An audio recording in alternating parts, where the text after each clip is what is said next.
राजधानी भोपाल में इस्पात पार्टी ने मनाया क्रांति दिवस। राजधानी के विट्ठल मार्केट स्थित ग्राउंड में इस्पात पार्टी मध्य प्रदेश ने मनाया क्रांति दिवस।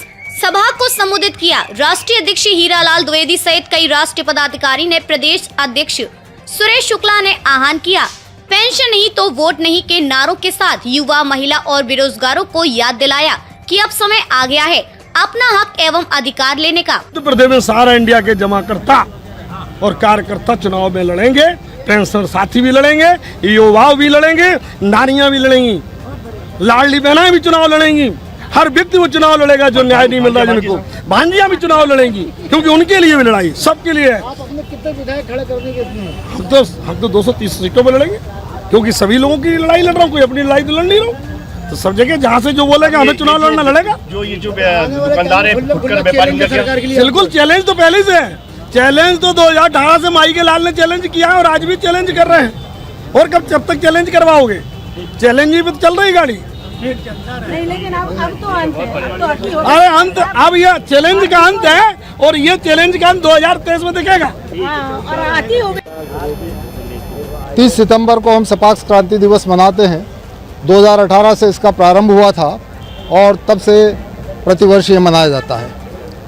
ये दो बातों से प्रारंभ हुआ था, पहला पदोन्नति में आरक्षण खत्म करने के लिए और दूसरा एट्रोसिटी एक्ट जैसा काला कानून जिसमें 2016 में अमेंडमेंट हुआ था, उसमें सुप्रीम कोर्ट की गाइडलाइन लागू करने के लिए। इसके पश्चात राजनीतिक दल का जन्म हुआ और सपाक्स हर साल जो है किसी न किसी रूप में मनाती है। इस बार जो सहारा के हमारे पीड़ित लोग हैं जिनका पैसा नहीं मिल रहा है वो, और दूसरा जो है जो पेंशनर्स हैं जिनका हक नहीं मिल रहा है उनके लिए आयोजित किया गया है। और आज हम केंद्र सरकार को, राज्य सरकार को ये चेतावनी देना चाहते हैं कि इस देश में युवाओं के बाद सबसे ज़्यादा पेंशनर और वरिष्ठ नागरिक हैं। उनकी सुविधा का ख्याल रखें, उनके स्वास्थ्य का ख्याल रखें। केवल दोनों हाथ से पैसे लुटाना पर्याप्त नहीं है। जनता सभी समझती है, आपके किसी के पैर धोने या पैर पूजने से समस्या हल नहीं होगी। समस्या जब हल होगी जब लोगों को आप वाजिब हक देंगे, बेरोजगारों को रोजगार देंगे, वरिष्ठ नागरिकों को हेल्थ की सुविधा देंगे, जब आप जो है पदोन्नति में आरक्षण खत्म करेंगे।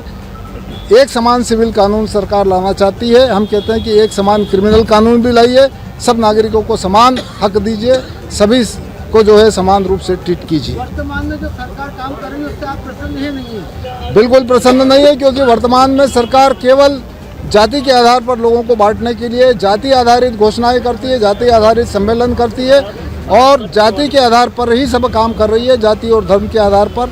जबकि हम इस देश में धर्मनिरपेक्ष हमारा देश है और हम जो है इन सब जाति और धर्म से ऊपर उठ कर काम करना चाहते हैं। हीरालाल जी, 450 रुपये जो सिलेंडर का वादा कर रही है सरकार, मगर उनकी एक शर्त है कि उनके पति के नाम जो पासबुक है अब वो पत्नियों का नाम करवा देते हैं। ये क्या सही है?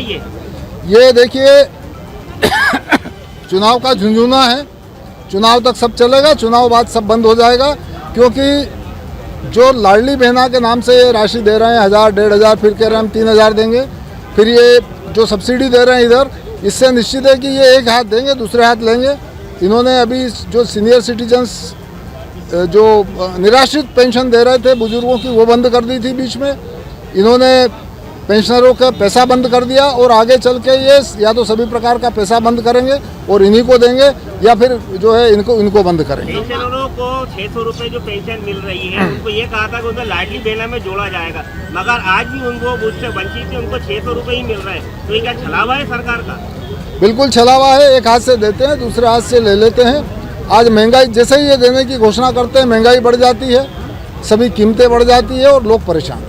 शिवराज जी 1000 रुपये दे के 800 रुपये का जीरा कर रहे हैं, ये किस तरह का सही है? इससे महिलाएं ज़्यादा खुश हो रही हैं क्या? महिलाएं बिल्कुल खुश नहीं है। महिलाएं ये समझ रही है कि ये चुनावी झुंझुना उन्हें पकड़ाया गया है, चुनाव के बाद कुछ नहीं होना है महंगाई के अलावा। सपाक्स वेलफेयर फाउंडेशन के हिसाब से आने वाले में चुनाव के अंदर आप कहाँ रोड़ा पैदा कर सकते हो, किस हिसाब से अपनी रणनीति बनाएंगे?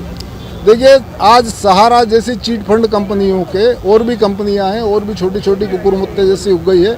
इस प्रदेश में ही लगभग 1 करोड़ हितग्राही हैं, उनका 20,000 करोड़ से अधिक रुपया वो हुआ है। सपाक्स वेलफेयर फाउंडेशन के झंडे तले विगत 1 साल से आंदोलन कर रहे हैं, गिरफ्तारियां भी दी है, FIR भी कराई है, लेकिन केंद्र और राज्य सरकार कुछ नहीं करना चाहती है। ये आश्चर्य है कि उन्हें 1 करोड़ लोगों हितग्राहियों की चिंता नहीं है। अभी इतना करने के बाद, ज्ञापन देने के बाद, केवल अमित शाह ने इतना कराया है कि साहब इनको 10-10 हज़ार रुपये दे दीजिए। ये टोटल फंड का 5% ही मिलेगा लोगों को। उससे क्या होगा? 95% का क्या हिसाब होगा? यदि और कोई पैसा खा के बैठा जाता अभी तक तो सरकार गर्दन पकड़ लेती। इनकी गर्दन क्यों नहीं पकड़ रही? हीरा व्यापारियों के चलकर विदेश जा चुके हैं, तो सरकार का हाल लगता है केंद्र सरकार का? देखिए, केंद्र सरकार के आसपास जो हैं, केंद्र सरकार एक काम कर रही है, अपनी जेब तो वो लगा नहीं रही है, दूसरों की जेब खूब लगा रही है और दूसरों की जेब खूब भर रही है, ताकि चुनाव आने पे या मौका आने पे वो उनका साथ दे। हमारे साथ अध्यक्ष मोदी भी साथ में। अध्यक्ष मोदी जी, क्योंकि सपाक वेलफेयर सोसाइटी एक बहुत बड़ा एसोसिएशन है, आप गरीबों के लिए हित के लिए काम करते हैं, आने वाले टाइम के अंदर आप अपनी सोसाइटी में क्या कर सकते हैं? गरीबों के लिए काम कर रहे हैं, निरंतर गरीबों के लिए कर रहे हैं। न्याय के लिए बात करूंगा, मैं न्याय के लिए काम कर रहा हूँ, न्याय के लिए लड़ूंगा जिंदगी भर।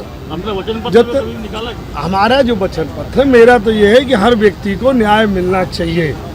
हमारी माताओं बहनों को भी मिलना चाहिए, हमारे युवाओं को भी मिलना चाहिए, हमारे वरिष्ठ नागरिकों को भी मिलना चाहिए, सबको न्याय मिलना चाहिए। ना आज हमारी नारियों को मिल रहा है, लाडली बहनों को न्याय मिल रहा है, ना युवाओं को न्याय मिल रहा है। 1 करोड़ प्रदेश में लड़के युवा मेरे बेरोजगार हैं, उनके लिए क्या है?